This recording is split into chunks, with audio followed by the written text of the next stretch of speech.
إن الحمد لله نحمده ونستعينه ونستغفره ونعوذ بالله من شرور أنفسنا ومن سيئات أعمالنا من يهده الله فلا مضل له ومن يضلل فلا هادي له وأشهد أن لا إله إلا الله وحده لا شريك له وأشهد أن نبينا محمدا عبده ورسوله يا أيها الذين آمنوا اتقوا الله حق تقاته ولا تموتن إلا وأنتم مسلمون يا أيها الناس اتقوا ربكم الذي خلقكم من نفس واحدة وخلق منها زوجها وبث منهما رجالا كثيرا ونساء واتقوا الله الذي تساءلون به والأرحام إن الله كان عليكم رقيبا يا أيها الذين آمنوا اتقوا الله وقولوا قولا سديدا يصلح لكم أعمالكم ويغفر لكم ذنوبكم ومن يطع الله ورسوله فقد فاز فوزا عظيما أما بعد فإن أصدق الحديث كلام الله تعالى وأحسن الهدي هدي نبينا محمد صلى الله عليه وسلم وإن شر الأمور محدثاتها وكل محدثات بدعة وكل بدعة ضلالة وكل ضلالة في النار أما بعد. Donc, on va parler durant ce cours de 10 raisons qui prouvent que le Coran est la parole d'Allah Ta'ala. Et c'est un sujet qui est extrêmement important à notre époque, à l'époque des troubles, des fitans, des tentations, des shubuhat, des ambiguïtés, des shahawat, des passions. À une époque où les moyens de communication se sont développés, se sont multipliés et où les ennemis de l'islam n'hésitent pas à perturber les musulmans au sujet de leurs croyances afin de les faire douter, les faire douter concernant le message du prophète sallallahu alayhi wa sallam, concernant sa prophétie, concernant le message de l'islam et concernant l'islam de manière générale. Donc c'est un sujet qui est extrêmement important pour toute personne, pour tout musulman et toute musulmane en réalité, puisque on va voir qu'à travers ces raisons que nous allons citer, il y a la preuve claire et évidente, explicite et sans ambiguïté que le Coran est véritablement la parole d'Allah tabaraka wa ta'ala. Et c'est un sujet qui est important pour tout musulman, toute musulmane, étudiant en sciences ou pas, débutant dans la religion ou confirmé. Et c'est un sujet qui concerne également la personne qui s'intéresse à l'islam. Si tu n'es pas encore entré dans la religion de l'islam et que tu t'intéresses à celle-ci et que tu penses qu'il s'agit du chemin de la vérité, et il s'agit sans aucun doute du chemin de vérité, sache que ce cours s'adresse également à toi, à travers les citations et à travers les raisons que nous allons citer durant ce cours. Ces raisons que nous allons citer sont extraites d'un cours de Cheikh Salih Sindi, hafidhahullah ta'ala, lorsqu'il a expliqué le livre de Cheikh Al-Uthaymin, Aqidatu Ahl-Sunnah wal Jama'a. Donc il a cité ses profits et bénéfices, notamment dans ce qui est en relation avec l'attribut de la parole, sifatul kalam, l'attribut de la parole d'Allah tabaraka wa ta'ala, wa min al-ma'loum min sifatillahi tabaraka wa ta'ala al-kalam. Parmi ce qui est connu, c'est que fait partie des attributs d'Allah ta'ala, sifatul kalam. Wa al-Qur'an huwa kalamullahi ta'ala lafzan wa ma'nan minhu bada'a wa ilayhi ya'ud. Le Qur'an, c'est la parole d'Allah tabaraka wa ta'ala véritablement. Il provient de lui subhanahu wa ta'ala et vers lui il revient. Donc, on va commencer à citer ces raisons et on va voir à quel point ces raisons sont explicites et à quel point elles clarifient le fait que le Coran est véritablement la parole d'Allah tabaraka wa ta'ala. فأما الأمر الأول هو أن الله تبارك وتعالى تحدى الخلائق أن تأتي بمثل هذا القرآن. La première des raisons, c'est le fait qu'Allah tabaraka wa ta'ala a défié ses créatures quant au fait qu'ils viennent avec l'équivalent de ce Coran. Et il y a plusieurs versets qui prouvent ceci. Et Allah tabaraka wa ta'ala a défié ses créatures quant au fait qu'ils viennent avec un Coran semblable à celui-ci. فقال تعالى قل لئن اجتمعت الإنس والجن على أن يأتوا بمثل هذا القرآن لا يأتون بمثله ولو كان بعضهم لبعض ظهيرا. Allah ta'ala dit dans le sens du verset, dit et si les hommes et les djinns se réunissaient quant au fait de venir avec un Coran semblable à celui-ci, alors ils ne viendraient pas avec l'équivalent de celui-ci, même s'ils s'entraidaient les uns les autres. Donc on remarque que dans ce verset, Allah Ta'ala a défié non pas seulement les hommes, mais les hommes et les djinns quant au fait de venir avec un Coran semblable. وقال تعالى فأتوا بسورة من مثله وادعوا شهداءكم من دون الله إن كنتم صادقين فإن لم تفعلوا ولن تفعلوا. Allah Ta'ala a également défié les serviteurs quand on fait de venir avec une seule surah, équivalente. Il a dit Ta'ala dans le sens du verset, et venez avec une surah équivalente à celle-ci et appelez vos témoins en dehors d'Allah si vous êtes véridiques. Et si vous ne l'avez pas fait, vous ne le ferez pas. Allah Ta'ala a également défié, quand on fait de venir avec l'équivalent de 10 surah, quand on fait de venir avec l'équivalent de 10 surah, dans sa parole subhanahu, أم يقولون افترى قل فأتوا بعشر سور من مثله مفتريات. Ou bien disent-ils, il l'a inventé. C'est-à-dire prétendant que le prophète sallallahu alayhi wa sallam a inventé le Coran avec lequel il est venu, dit, venu avec 10 surahs semblables, inventés. Donc on remarque qu'à travers ces nombreux versets, Allah Ta'ala a défié les créatures afin de venir avec un Coran semblable et personne n'a été capable de venir. Et ce depuis plus de 1400 ans où ce Coran a été révélé au prophète sallallahu alayhi wa sallam. Pourquoi ceci? Car il est la parole d'Allah Ta'ala. فهو قرآن عظيم فهو متفرد في لفظه وكذلك هو متفرد في نظمه وفي بلاغته وفيما تضمنته آياته في العلوم النافعة أو من العلوم النافعة. C'est un Coran immense dans ses termes, c'est un Coran immense dans la manière dont il a été organisé, dans son éloquence, dans ce qu'il contient comme verset parmi les sciences bénéfiques. Et personne n'a eu l'audace de venir avec ne serait-ce qu'une sourate, aussi courte soit-elle, équivalente à celle que l'on a dans le Coran. Si on prend l'exemple de Surat al-Kawthar, par exemple, qui contient 3 versets, personne n'a eu l'audace de venir avec un Coran semblable à celui-ci ou de proposer ce qui pourrait être l'équivalent de ce Coran, tout simplement car ceci est impossible. Pourquoi ceci? Car il s'agit de la parole d'Allah tabaraka wa ta'ala. الأمر الثاني الذي يدل على أن هذا القرآن هو كلام الله تعالى هو أن الله تعالى تكفل بحفظ القرآن فقال سبحانه إنا نحن نزلنا الذكر وإنا له لحافظون. La deuxième chose qui prouve que le Coran est véritablement la parole d'Allah Ta'ala, c'est le fait qu'Allah Ta'ala lui-même s'est chargé de préserver ce Coran. Il a dit dans le sens du verset Subhana, c'est nous qui faisons descendre le rappel et c'est nous qui sommes chargés de le préserver. فما استطاع أحد أن يدخل فيه ما ليس منه ولو كان حرفا واحدا. Personne n'a été capable d'introduire dans ce Coran ce qui n'en fait pas partie. Ne serait-ce qu'une lettre. Personne n'a été capable de ceci. Et ce, depuis plus de 1400 ans. Pourquoi ceci? Car c'est la parole d'Allah. Et on rappelle les raisons pour lesquelles, les raisons qui prouvent que ce Coran est la parole d'Allah tabaraka wa ta'ala. Le Coran contient 114 surahs et il contient 6236 versets. Et avec ceci, il est préservé de la part d'Allah tabaraka wa ta'ala. Et personne n'a été capable d'introduire quoi que ce soit dans ce Coran. Ils le mémorisent des milliers de gens dans leur poitrine et ils le retranscrivent dans les masahif. Et ceci, la préservation du livre d'Allah, c'est-à-dire du Coran, il n'est pas possible qu'il en soit ainsi pour la parole d'un homme parmi les hommes.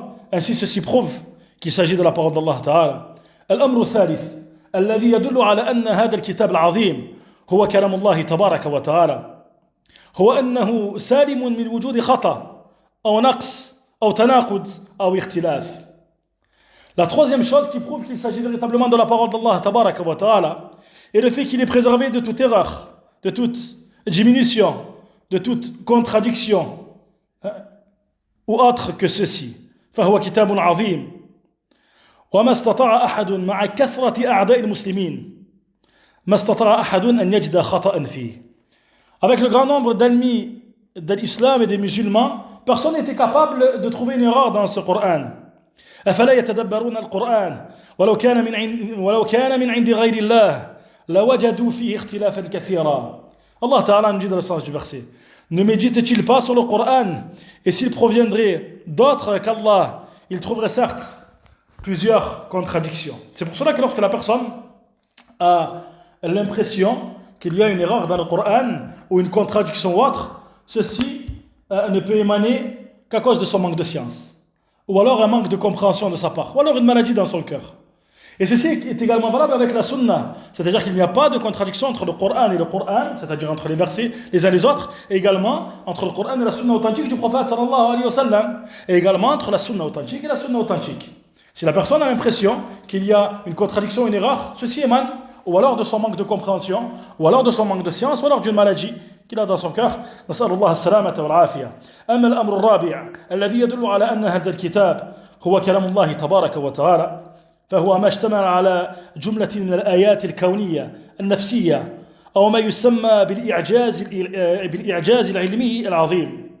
وننبه على أن القرآن الكريم ما نزل ليكون كتاب كيمياء أو فيزياء أو كتاب التشريح أو غير ذلك فهو كتاب صلاح وإصلاح. Le quatrième point qui prouve que le Coran est véritablement la parole d'Allah tabaraka wa ta'ala, c'est ce qu'il prouve comme signe universel parmi les signes qui ont été mentionnés dans ce Coran, ce qu'on appelle aujourd'hui bil-i'jaz al-'ilmi al-'azim, ce qui fait référence à ce que l'on voit comme un signe immense de la part d'Allah tabaraka wa ta'ala. On rappelle que le Coran, qui est la parole d'Allah, a été révélé il y a plus de 1400 ans. Et pourtant, il informe de choses, il informe de sujets qui n'ont été découverts que récemment, qu'il y a quelques années. Ceci prouve qu'il est véritablement la parole d'Allah Ta'ala. Lorsque le prophète sallallahu alayhi wa sallam a informé de ce Coran il y a plus de 1400 ans, alors qu'il n'y avait pas les moyens connus et développés que l'on a aujourd'hui, avec les découvertes qui ont été faites récemment, c'est-à-dire il y a quelques années seulement, ceci prouve qu'il est véritablement la parole d'Allah Tabaraka wa Ta'ala. Avant de citer quelques-uns d'entre eux, nous rappelons que le Coran n'est pas un livre de chimie, il n'est pas un livre de physique, il n'est pas un livre d'anatomie, mais plutôt il est un livre contenant la guidée et ce qui réformera l'état des gens. Cependant, avec ceci, il contient ce qu'il contient parmi les signes universels, prouvant le fait qu'il est la parole d'Allah Tabaraka wa Ta'ala, alladhi huwa alimun bi kulli shay, celui qui est parfaitement savant subhanahu wa ta'ala et qui sait toutes choses, subhanahu. يقول الله تعالى سنريهم آياتنا في الآفاق وفي أنفسهم حتى يتبين لهم أنه الحق. Allah Ta'ala nous dit dans le verset, dans le sens, nous leur ferons voir nos signes dans les horizons et en eux-mêmes jusqu'à ce que se clarifie pour eux qu'il s'agit véritablement de la vérité. Et parmi ceux au sujet de quoi Allah Tabaraka wa Ta'ala a informé, فأخبر الله تعالى عن أمواج في باطن البحر موج من فوقه سحاب وعلماء البحار يعني كشفوا ذلك منذ سنوات قليلة. Parmi ceux au sujet de quoi le Coran a informé, c'est le fait qu'il y a dans la mer des vagues, au-dessus desquelles il y a des vagues, au-dessus desquelles il y a des nuages. Et voilà que les gens de science spécialisés dans la navigation, les savants de la mer, de la navigation, ont découvert ceci il y a quelques années seulement.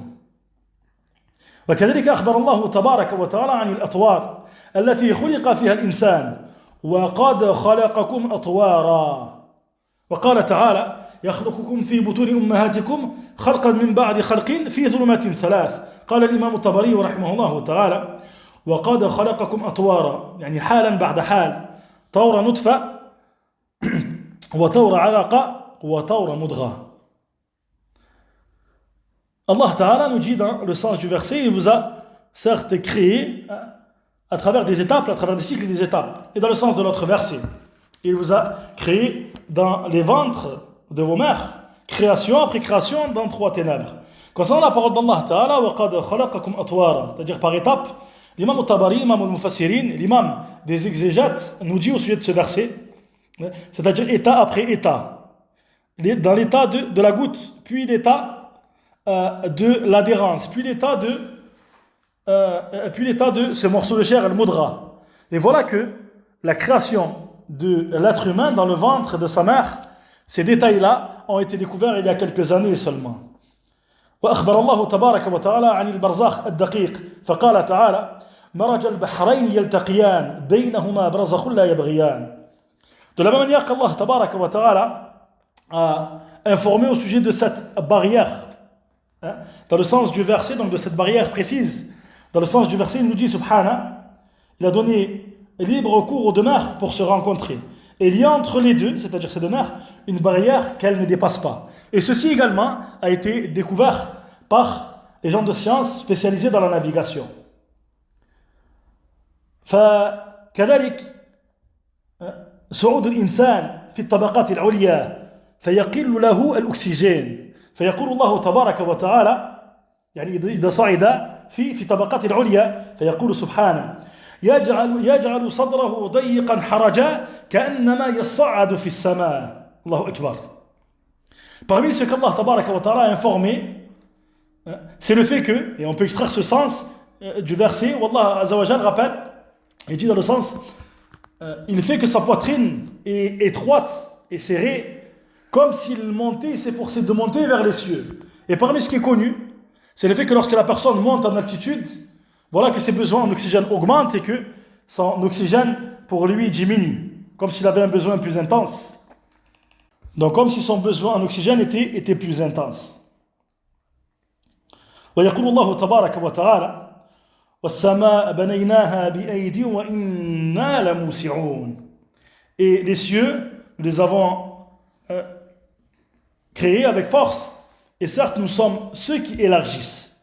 Et les gens de science spécialisés dans ce qui fait référence à l'univers rappellent que parmi ce qui a été découvert, le fait que l'univers d'Allah tabaraka wa ta'ala s'élargit, bien évidemment, et on a la preuve de ce sens-là dans le verset qu'on a cité. Donc encore une fois, on rappelle que le Coran n'est pas un livre de physique ou de chimie ou d'anatomie, mais plutôt il s'agit d'un livre qui contient la guidée. Et avec ceci, il contient parmi les signes universels ce qui a été découvert très récemment, il y a peu d'années. Pourquoi ceci? Car il est la parole d'Allah Ta'ala, la parole de celui qui est parfaitement connaisseur de toutes choses et capable de toutes choses, Al-Alim Al-Qadir subhanahu wa ta'ala. الأمر الخامس الذي يدل على أن القرآن هو كلام الله تعالى إخبار القرآن بالأمور الغيبية المستقبلة. La cinquième chose, le cinquième point qui prouve que le Coran est véritablement la parole d'Allah Ta'ala, c'est le fait que le Coran a informé au sujet de choses futures qui allaient se passer, qui font référence au domaine de l'invisible al-ghaib, c'est-à-dire des choses futures qui allaient se passer par rapport à la descente du Coran. C'est-à-dire que lorsque le Coran est descendu durant la prophétie du prophète sallallahu alayhi wa sallam, il y avait à travers ces versets l'information d'événements futurs qui relèvent donc de l'invisible al-ghaib qui allaient se passer. Et ils se sont passés comme Allah Ta'ala l'a informé. Pourquoi ceci? Car le Coran est la parole d'Allah Tabaraka wa Ta'ala. فمثال ذلك قوله تعالى ألف لام ميم غلبت الروم في أدنى الأرض وهم من بعد غلبهم سيغلبون في بضع سنين. فلو ثبت أن الروم يغلبون في غير بضع سنين فيقول الشيخ صالح السندي حفظه الله تعالى لكفى ليسقط دعوة الإسلام. فالدلالة من وجهين: تبليغ النبي صلى الله عليه وسلم هذا الكلام ابتداء وقد حدث ذلك كما أخبر النبي صلى الله عليه وسلم بذلك. Parmi les exemples de ceci, c'est-à-dire d'événements futurs qui allaient se dérouler par rapport à la descente du Coran, c'est-à-dire lorsque le Coran est descendu sur le prophète sallallahu alayhi wa sallam. Allah Ta'ala nous dit dans le verset Alif Lam Mim, dans le sens des versets par la suite, les Romains ont été vaincus jusqu'à sa parole subhana, et après le fait qu'ils soient vaincus, ils vaincront fi bid'i sinin. Le terme bid'a fait référence à ce qui fait référence à un nombre qui est compris entre 3 et 9, c'est-à-dire ce qui est inférieur à 10. Et Cheikh Salih Sindi hafidhahullah ta'ala nous dit que s'il avait été affirmé que les Romains auraient été vaincus, cependant dans un délai autre que ce délai-là, c'est-à-dire bid'a sinin, ce qui est compris entre 3 et 9 années, alors la da'wa de l'islam se serait arrêtée, ou alors elle serait tombée, dans le sens où ceci aurait été suffisant pour prétendre que le Coran ne serait pas la parole d'Allah tabaraka wa ta'ala, même s'ils auraient été vaincus. Cependant, ceci s'est déroulé comme Allah Ta'ala l'a informé. Pourquoi ceci? Car le Coran est la parole d'Allah. Et la preuve à travers ceci réside dans deux choses. Premièrement, le fait que le prophète sallallahu alayhi wa sallam a lui-même informé de ceci par le commencement, c'est-à-dire qu'il a informé de ceci avant que ceci se passe. Et deuxièmement, le fait que ceci a eu lieu comme l'a informé le prophète sallallahu alayhi wa sallam. وكذلك ما أخبر الله تبارك وتعالى في شأن بني قينقاع فقال تعالى قل للذين كفروا ستغلبون وتحشرون إلى جهنم وبئس المهاد وقد وقع الذي أخبر الله تعالى غلبوا وهلكوا ومصيرهم إلى النار والعياذ بالله فتكلم بهذا قبل وقوعه فوقع كذلك. Un autre exemple, parmi ceux de quoi le Coran a informé concernant les affaires à venir futures. Ce dont Allah Ta'ala a informé au sujet de l'affaire de Bani Qaynuqa'. Allah Ta'ala a dit, dans le sens des versets, donc au sujet justement de Bani Qaynuqa', dis à ceux qui ont mécru, vous serez vaincus et vous serez rassemblés dans l'enfer, et quelle mauvaise destination et quel mauvais refuge. Et voilà que s'est déroulé ce au sujet de quoi informer le Coran, c'est-à-dire qu'ils ont été vaincus et ils ont péri et leur refuge est le feu de l'enfer. Wal'iyadu billah. Donc ceci s'est déroulé comme Allah Ta'ala l'a informé. Donc ceci prouve que le Coran est évidemment la parole d'Allah Tabaraka wa Ta'ala. أما الأمر السادس فيخبر القرآن بأن هناك أشياء لم تقع في المستقبل. يعني هذا يشبه القسم السابق وهو قسم آخر. ووالله إن هذا لكاف في إثبات أن هذا القرآن هو كلام الله. Le sixième point qui prouve que le Coran est la parole d'Allah Tabaraka wa Ta'ala. Et c'est un point qui ressemble au précédent. C'est le fait de dire que le Coran a informé au sujet de choses qui n'auraient pas lieu dans le futur. C'est-à-dire que dans la catégorie précédente, on a dit que le Coran a informé que des choses auraient eu lieu. Elles ont eu certes lieu. Elles se sont déroulées. Sur la sixième raison que nous citons, c'est le fait de dire que le Coran a informé que certaines choses n'allaient pas avoir lieu, n'allaient pas se dérouler. Et elles ne se sont pas déroulées. Et par Allah, cet argument est un argument suffisant pour affirmer que le Coran est la parole d'Allah tabaraka wa ta'ala.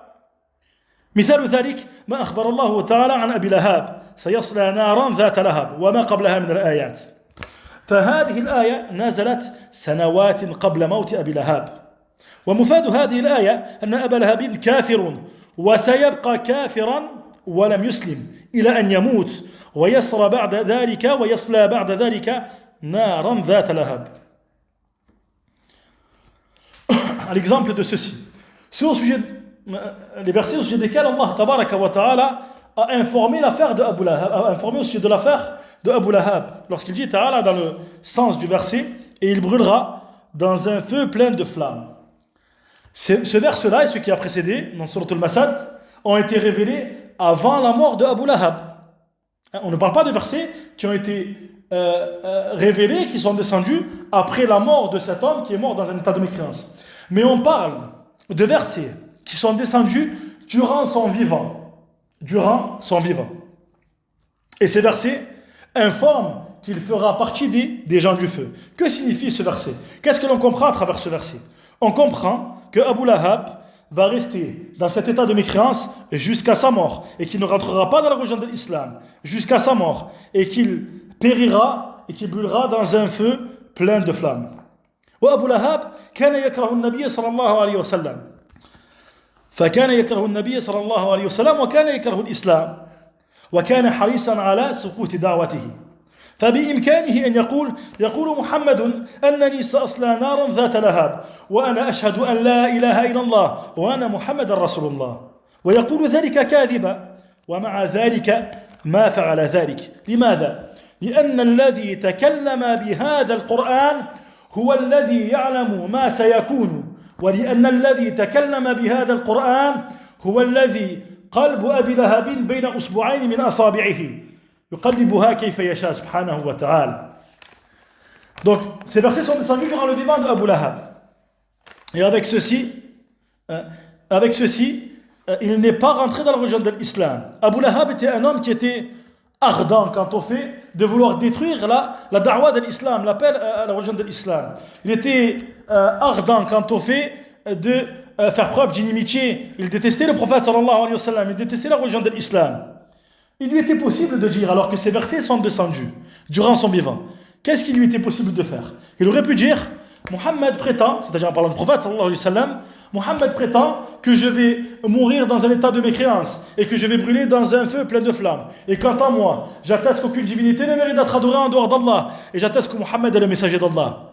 Ceci, même s'il mentait quant au fait de dire ceci, il aurait pu dire cela. Pourquoi? Afin de discrédibiliser la da'wa de l'islam, même s'il mentait quant à ceci. Et avec ceci, il ne l'a pas fait. Pourquoi il ne l'a pas fait? Car celui qui a parlé de ce Coran, c'est-à-dire Allah subhanahu wa ta'ala, et je rappelle que nous sommes en train de citer les preuves, les raisons, prouvant que ce Coran est la parole d'Allah ta'ala, car celui qui a parlé, qui a révélé ce Coran, est celui qui connaît toutes choses subhanahu wa ta'ala. Et celui qui a révélé ce Coran, Allah ta'ala, est celui au sujet duquel le cœur de Abu Lahab est entre deux doigts, parmi ses doigts, subhanahu wa ta'ala, il les retourne, c'est-à-dire il retourne les cœurs de ses serviteurs comme il le veut. On peut dire également ceci, on peut utiliser cet argument également pour Al-Walid ibn al-Mughira, celui au sujet duquel Allah tabaraka wa ta'ala a dit ذرني ومن خلقت وحيدا وجعلت له مالا ممدودا إلى قوله تعالى سأصليه سقر. Donc jusqu'à la parole d'Allah Ta'ala سأصليه سقر. فمفاد هذا أنه سيموت كافرا فبإمكانه أن يقول بعد ذلك إني أسلمت ومع ذلك ما فعل. L'exemple de ceci, de ce que l'on a cité au sujet d'Abu Lahab, c'est qu'Allah Tabaraka wa Ta'ala fait descendre au sujet d'Al-Walid ibn Mughira les versets de Surat Al-Muddathir.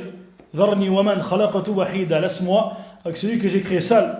Wa ja'altu lahu malan mamdouda, à qui j'ai accordé des biens étendus. Jusqu'à sa parole, subhana, sa uslihi saqar, je le brûlerai dans saqar. Que prouve ce verset? Ce verset prouve qu'il va mourir dans un état de mécréance. Donc il lui était possible de dire, quant à moi je suis rentré dans la religion de l'islam. Et avec ceci il ne l'a pas fait. وقال تعالى في اليهود ولن يتمنوه أبدا بما قدمت أيديهم. فإن قام أحد من اليهود ويقول للنبي صلى الله عليه وسلم أنا أتمنى الموت فماذا يقع؟ انتهت دعوة الإسلام، لأن هذا تكذيب للقرآن، ومع ذلك ما تجرأ أحد أن يقول ذلك للنبي صلى الله عليه وسلم ولو كاذبا. لماذا؟ لأن هذا الكتاب هو كتاب الله. Également, au sujet de quoi Allah Tabaraka wa Ta'ala a informé au sujet des Juifs, lorsqu'il a dit ils ne souhaiteront jamais, ils ne le souhaiteront jamais, c'est-à-dire la mort, à cause de ce que leurs mains ont fait.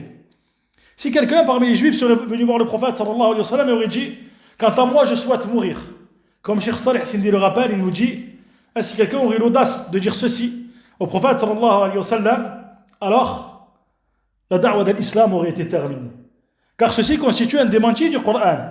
Et avec ceci, personne n'a eu l'audace de dire ceci. Même en mentant, c'est-à-dire que cette parole, que ce soit pour Abu Lahab, ou alors Al-Walid ibn al-Mughira, ou alors pour les Juifs qui ont été mentionnés ici. Cette parole, ils auraient pu la dire, même à titre mensonger, et pourtant ils ne l'ont pas fait. Pourquoi ceci?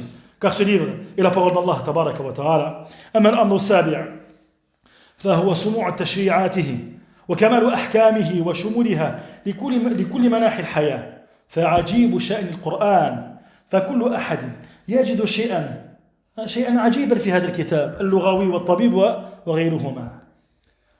Le septième argument et la septième raison qui prouve que ce Coran est la parole d'Allah tabaraka wa ta'ala, c'est le caractère immensément élevé de ce qu'il contient comme législation, le caractère complet et parfait de ses jugements, et ce qu'il englobe parmi tous les aspects et les paramètres de la vie.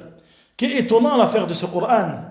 Toute personne trouvera quelque chose dans ce Coran en fonction de sa spécificité. Le savant qui est spécialisé dans la langue arabe, il trouvera des choses étonnantes, c'est-à-dire concernant la langue arabe. Le médecin trouvera également des choses étonnantes, avec le fait qu'on rappelle que le Coran n'est pas un livre de médecine, de physique ou de chimie. Cependant, toute personne, au sujet de tous les aspects de la vie, tu trouveras des choses qui sont contenues dans ce Coran. فالقرآن شامل لكل شيء. أحكام الأسرة من زواج وطلاق وحضانة ونفقة، كذلك الحدود، وكذلك ما يتعلق بالعقيدة والعبادة والآداب، إلى أدق ما يكون في الآداب في الاستئذان. Le Coran englobe absolument tous les aspects de la vie. Prends par exemple les règles en relation avec les règles de la famille, les règles familiales, concernant le mariage, concernant le divorce, concernant la garde des enfants, concernant la dépense, également concernant les peines.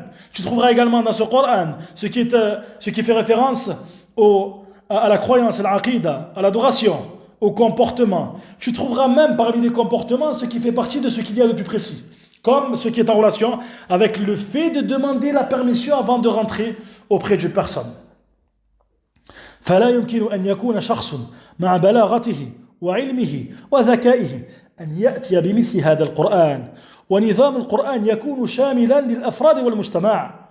قال رب احكم بالحق، وقال تعالى وتمت كلمة ربك صدقا وعدلا فلا يحتاج الناس بعده إلى شيء. إذا انضم سنة النبي صلى الله عليه وسلم معه. Peu importe l'éloquence de la personne, quelle que soit son éloquence, sa science, sa perspicacité ou son intelligence, il ne lui est pas possible de venir avec ce qui est équivalent au Coran. L'organisation du Coran, ce qu'il englobe, et il contient ce qui va faire référence à ce dont les gens ont besoin à la fois de manière individuelle et à la fois de manière collective dans la société. Et dans le sens du verset, Allah Ta'ala a dit ô mon Seigneur, juge en toute vérité. Et dans le sens de l'autre verset, et les paroles de ton Seigneur, et la parole de ton Seigneur s'est accomplie en toute vérité et en toute équité. C'est pour cela que les gens n'ont besoin de rien d'autre après le Coran. Lorsqu'on vient et on ajoute avec le Coran, bien évidemment, la sunna du prophète, sallallahu alayhi wa sallam, la sunna authentique du prophète, sallallahu alayhi wa sallam, les gens n'ont besoin de rien d'autre. فهذا الكتاب يسعده في الدنيا والآخرة وفي دينه ودنياه. Ce livre va contenir ce qui va constituer son bonheur dans cette vie et dans l'au-delà, dans ses affaires religieuses et dans ses affaires mondaines. Pourquoi ceci? Car ce livre est la parole d'Allah Ta'ala. أما الأمر الثاني فهو أن هذا القرآن موافق للعقول والفطر فلا يمكن أن يأمر القرآن بشيء ويقول الإنسان ليته ما أمر به ولا يمكن أن ينهى عن شيء ويقول ليته ما نهى عنه وهو من أعظم البراهين على أن القرآن هو كلام الله. La huitième raison qui prouve que le Coran est véritablement la parole d'Allah Tabaraka wa Ta'ala, c'est que ce Coran est en réalité en parfaite concordance avec les raisons et avec la nature saine et originale de l'homme. C'est-à-dire qu'il n'est pas possible que le Coran ordonne quelque chose et que la personne dit si seulement ce Coran n'avait pas ordonné ceci. Ou alors il n'est pas possible que le Coran interdit quelque chose et que la personne dise, pardon, la personne bien évidemment, qui a une raison saine et une fitra, une nature saine qui a été préservée, il n'est pas possible qu'il dise si seulement ce Coran n'avait pas interdit ceci.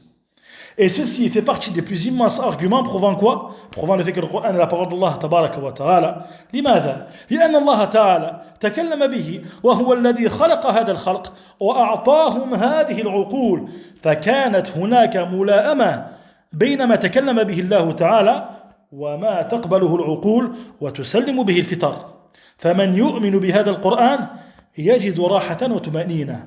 Pourquoi ceci? Pourquoi ce Coran est en parfaite concordance avec les raisons des gens et avec la nature saine des gens? Car celui qui a parlé de ce Coran, Allah subhanahu wa ta'ala, est celui qui a créé sa création.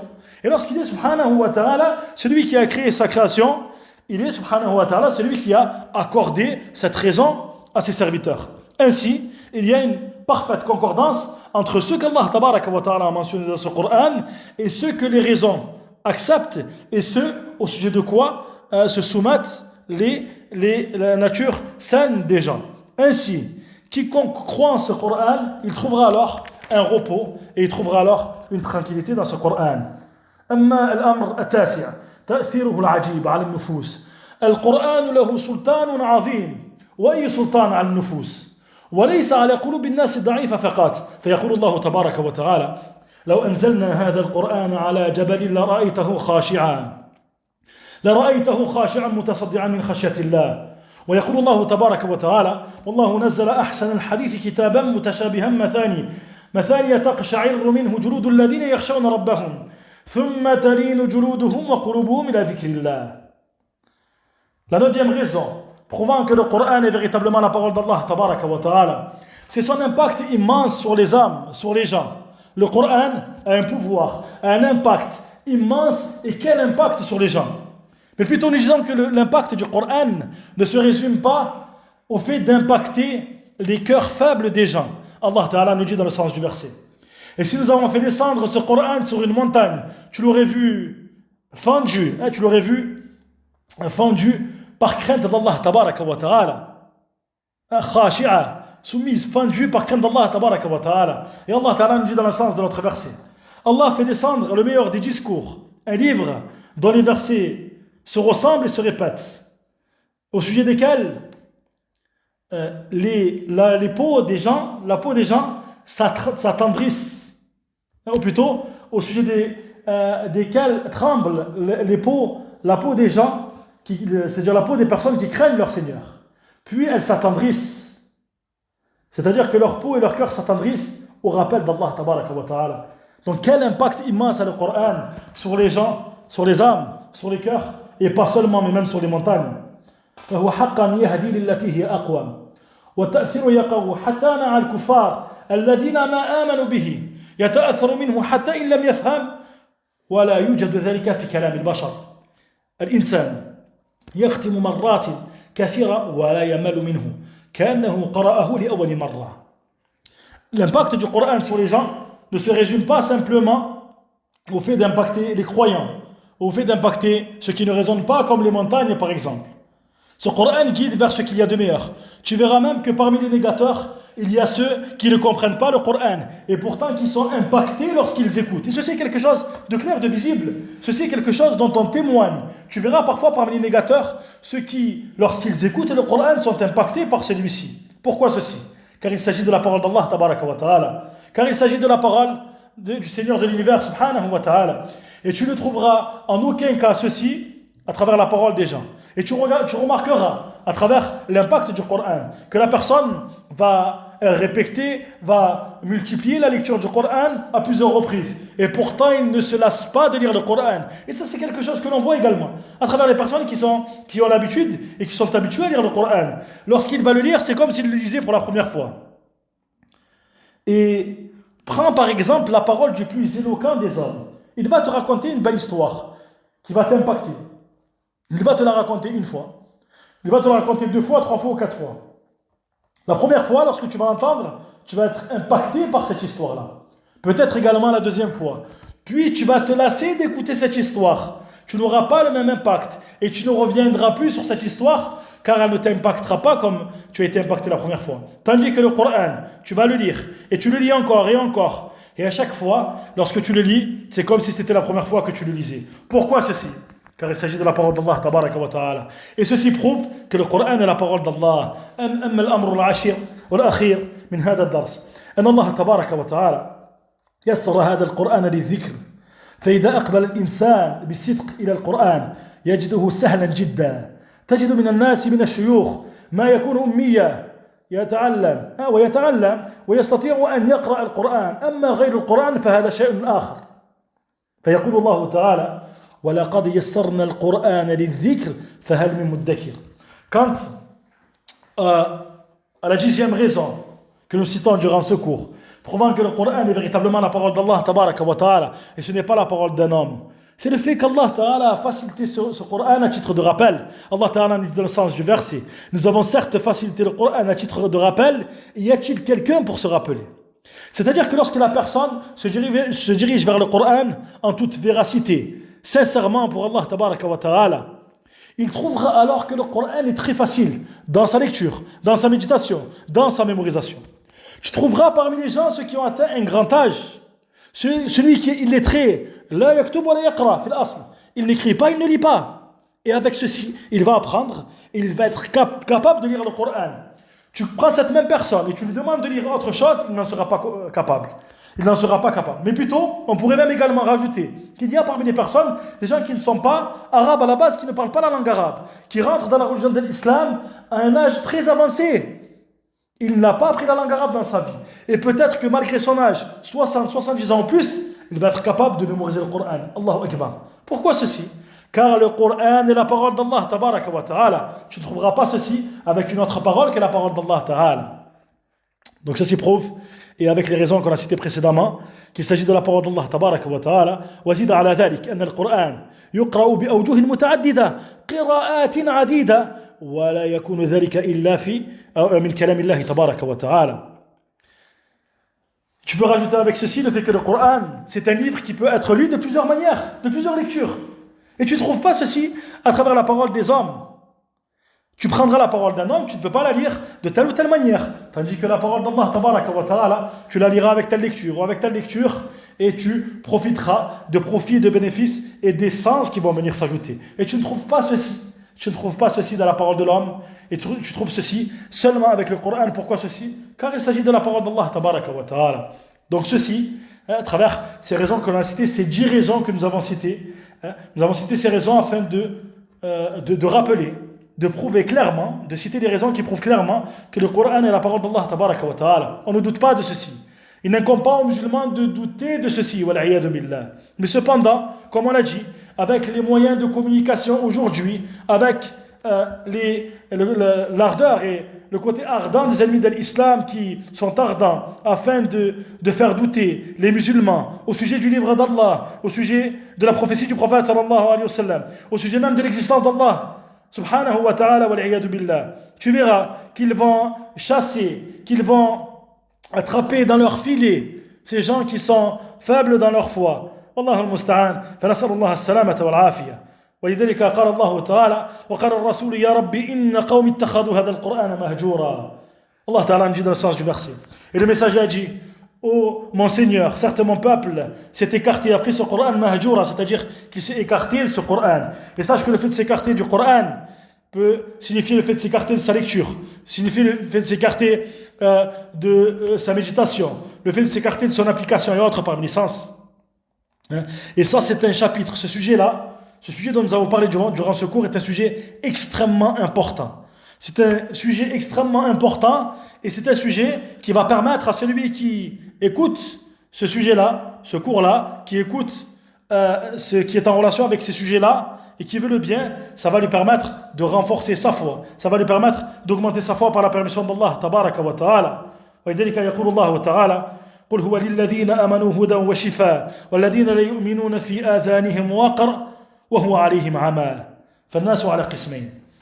C'est pour cela qu'Allah Ta'ala dit dans notre verset, dit il est pour ceux qui ont cru une guidée et une guérison. Et quant à ceux qui ne croient pas, ils ont une lourdeur dans leurs oreilles et ils sont aveuglés. Quant à ceux-ci, c'est pour cela que les gens se divisent en deux catégories. Al-ashqiya wa su'ada, les malheureux et les bienheureux. فنسأل الله تبارك وتعالى بأسمائه الحسنى وصفاته العليا أن يجعلنا من أهل القرآن حقا وصدقا وأن يرزقنا الإخلاص في القول والعمل والله تعالى أعلم وأحكم. سبحانك اللهم وبحمدك أشهد أن لا إله إلا أنت أستغفرك وأتوب إليك وآخر دعوانا أن الحمد لله رب العالمين.